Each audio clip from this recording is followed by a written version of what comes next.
1. Le journal de 6 heures présenté par Victor Pourchet. Bonjour Victor. Bonjour Lionel et bonjour à tous. Le Niger dans l'attente ce matin. L'ultimatum lancé par la CEDEAO aux putschistes a pris fin cette nuit. Le bloc des pays ouest-africains demandait le retour du président renversé Mohamed Bazoum sous peine d'une potentielle intervention militaire. La junte n'a pas bougé, répondant seulement en fermant son espace aérien et en organisant une démonstration de force, une immense manifestation de soutien hier, Chloé Lagadou. Eh bien oui, hier après-midi, sous une chaleur moite, près de 30 000 manifestants affluent dans le stade de Niamey. Dans les gradins, des drapeaux du Niger, du Burkina Faso et de la Russie. Des slogans « Abat la France »,« Abat la CEDEAO » résonnent. Un groupe de manifestants a même égorgé un poulet peint en bleu, blanc, rouge, couleur de la France. Dans le stade, une délégation du Conseil national pour la sauvegarde de la patrie, organisation qui a pris le pouvoir au Niger, arrive sous les applaudissements et les acclamations des manifestants.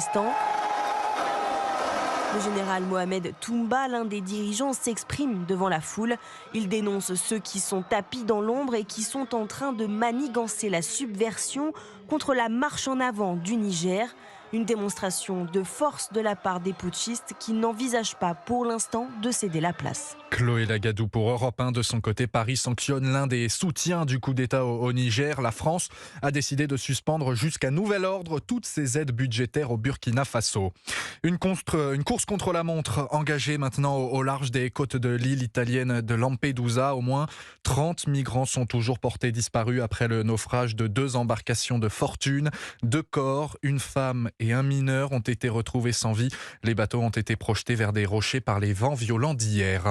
En France, les vents couplés à la sécheresse qui ont attisé hier un incendie à Rognac dans les Bouches-du-Rhône, il est désormais maîtrisé. Grâce à l'action rapide de près de 400 pompiers et des moyens aériens, ils étaient sur le qui-vive avec l'alerte rouge en vigueur tout le week-end dans le département. Résultat, aucune victime et seulement une poignée d'hectares touchés, mais des soldats du feu toujours pleinement mobilisés dans la zone, comme l'explique le lieutenant-colonel Nicolas Faure.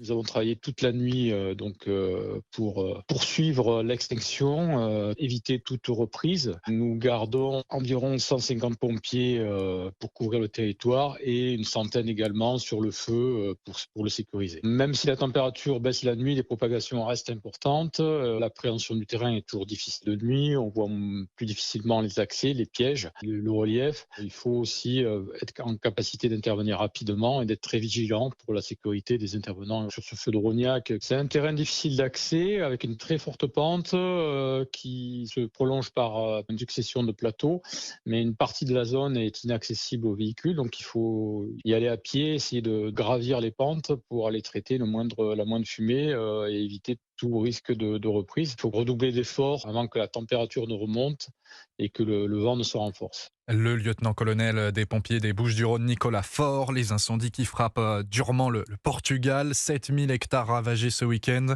L'Espagne aussi, l'Andalousie notamment, où 2 feux se sont déclarés hier. L'un est maîtrisé, l'autre, près de la ville touristique de Cadix, est toujours actif et a nécessité l'évacuation des habitations aux alentours. Europe 1, 6h04. On en vient à ce nouveau refus d'obtempérer mortel. Cette fois-ci, les faits se sont déroulés à Limoges. Où 2 jeunes sont morts dans la nuit de samedi à dimanche. Ils ont percuté une voiture après une brève course-poursuite avec des policiers. Les agents qui ont stoppé leur tentative d'arrestation avant le drame.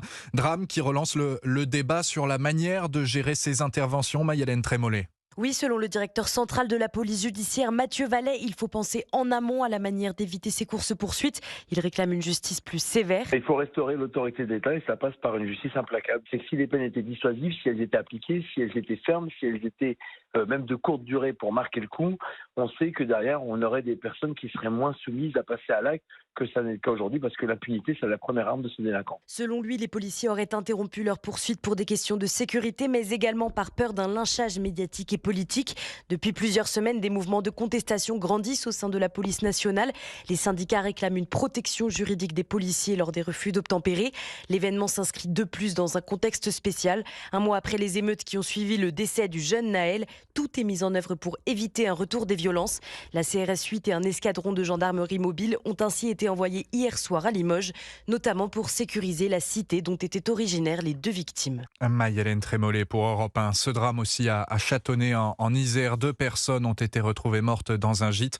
Leur corps présentant des impacts de balles. Une enquête pour homicide volontaire a été ouverte. Vous en avez l'habitude, tous les premiers lundis du mois, Europe 1 fait les courses pour vous et vous fait suivre l'évolution des prix. Et bonne nouvelle, ce mois-ci, notre panier est en baisse. Une première depuis plus d'1 an pour ces 12 produits d'alimentation et d'hygiène établis en partenariat avec le panéliste Circana. Bonjour Baptiste Morin. Bonjour. Du service économie d'Europe 1. Quelques centimes de grappillés donc, Baptiste, pour ce mois de juillet.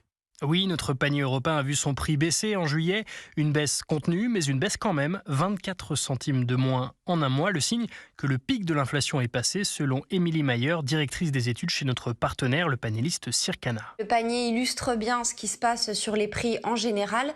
Les prix n'augmentent plus, c'est-à-dire que les prix du mois de juillet sont au niveau de ceux du mois de juin. C'est une bonne nouvelle parce que les prix n'arrêtaient pas d'augmenter tous les mois depuis le début d'année 2022. Ça y est, le crescendo d'inflation est enfin cassé. Dans le détail, c'est le prix de la bouteille de shampoing de 250 ml de marque nationale qui baisse le plus, de près de 7%, soit 25 centimes de moins. Le prix du paquet de capsules de lessive grand format de marque nationale recule aussi, de près de 2%. Même tendance, dans une moindre mesure pour le papier toilette, mais ces baisses sont plus le fait de promotions importantes sur ces produits en juillet, plutôt que d'un réel recul des prix. Et sur un an, notre panier reste en augmentation de plus de 13%. Les explications de Baptiste Morin pour Europe 1. Direction la Corse à présent, avec la traditionnelle journée politique de Corté organisée par le mouvement indépendantiste Corsica Libera. La fin, c'était hier soir. Comme chaque année, elles annoncent la ligne à tenir. Elles tombent cette fois-ci en pleine négociation entre les élus de l'île et l'État sur son statut. Et le bilan est clair. Ces indépendantistes s'opposent radicalement à Gilles Simeoni, le président du conseil exécutif de Corse, qui ne va pas assez loin selon eux, comme le constate Henri Mariani. Il est journaliste et directeur du quotidien Corse Matin. L'objectif de ces 3 jours de journée internationale, c'était un petit peu de radicaliser le discours. Corsica Libera reste sur sa ligne politique, qui est une ligne politique indépendantiste, ligne politique qui soutient également l'organisation clandestine, en l'occurrence le FLNC, qui s'est manifesté en revendiquant une vingtaine d'attentats.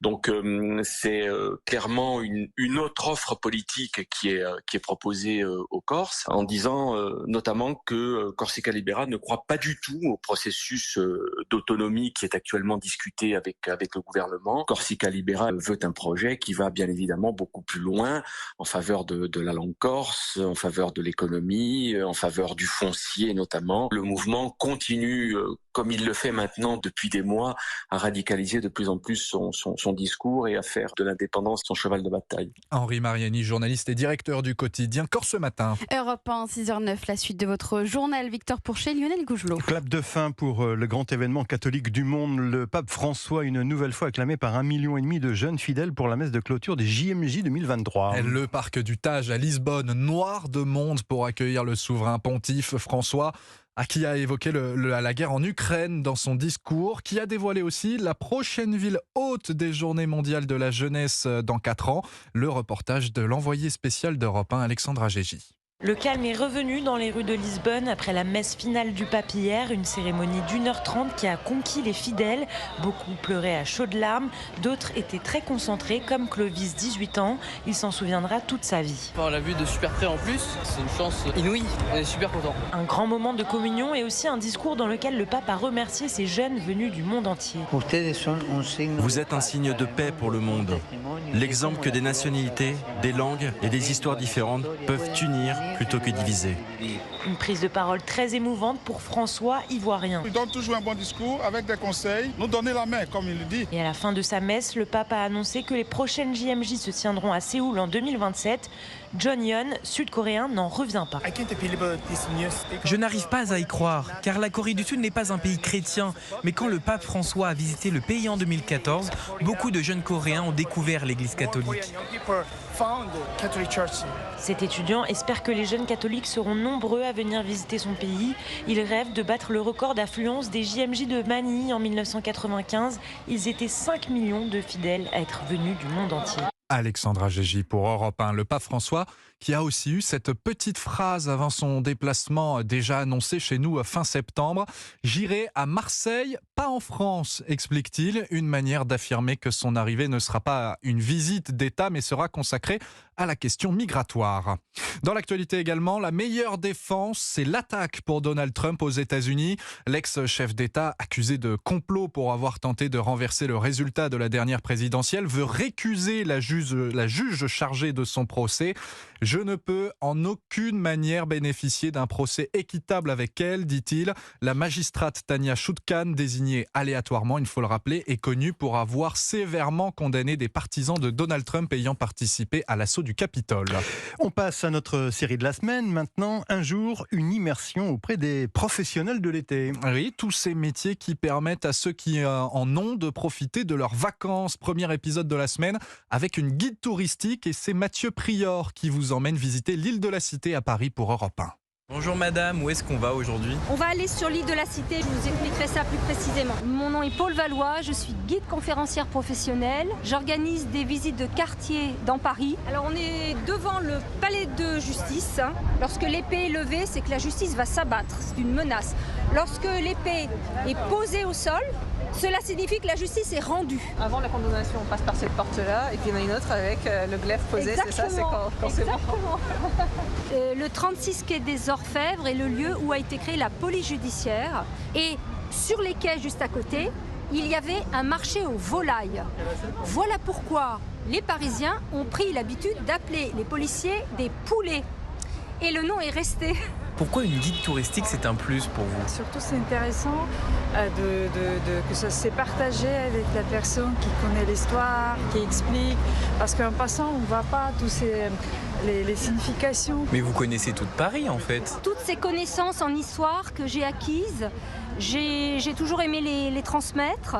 Et je trouve que guide, c'est une merveilleuse façon de le faire et replacer tous les monuments dans leur contexte historique. Mathieu Prior pour Europe 1. Et puis si avec le temps maussade que nous annonce chaque matin Estelle Gass ces dernières semaines, vous avez préféré les salles obscures, le carton du moment, c'est bien Barbie. Le film Rose Bonbon vient de dépasser le cap du $1 milliard au box-office mondial.